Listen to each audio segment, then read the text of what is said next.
Hello, আসসালামু আলাইকুম viewers.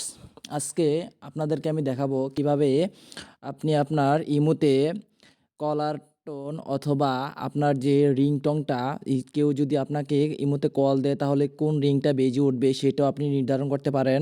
অথবা কেউ যদি আপনাকে কল দেয় সেই কলার টোনটাও আপনি ইয়ে ঠিক করতে পারেন। তো কথা না বাড়িয়ে চলে যাই আমরা মূল ভিডিওতে। প্রথমে আপনি আপনার ইমোর অ্যাপসটাতে চলে যাবেন।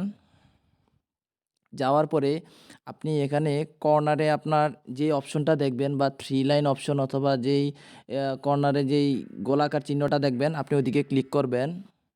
ক্লিক করার পরে সেটিংস নামক অপশনটাতে আপনি চলে যাবেন। এই যে সেটিংস নামের অপশনটাতে আপনি ক্লিক করবেন।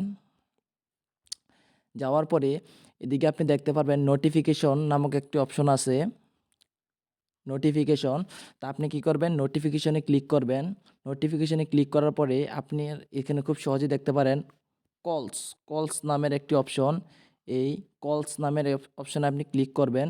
এই কলস নামের অপশনে ক্লিক করলে এদিকে দেখেন কয়েকটা অপশন দেওয়া আছে। প্রথমে দেওয়া আছে ভাইব্রেট, কেউ যদি আপনাকে কল করে তাহলে আপনি আপনার মোবাইলে ভাইব্রেটটাও আপনার মোবাইল কাঁপবে এরকমটাও চালু করতে পারেন।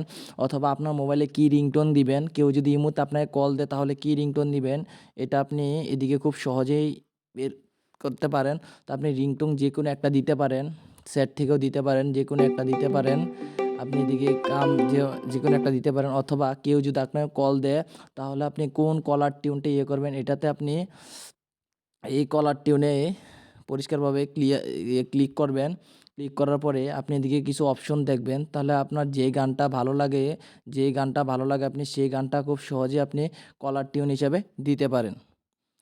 তারপর আপনি এই বের হয়ে যাবেন। বের হয়ে কারো মাধ্যমে আপনি কল দিয়ে এটাও টেস্ট করে নিতে পারেন যে আপনার মোবাইলের যেই কলার টিউনটা অথবা যে রিংটোন এটা কি চেঞ্জ হয়েছে কিনা আপনি খুব সহজেই বুঝতে পারেন।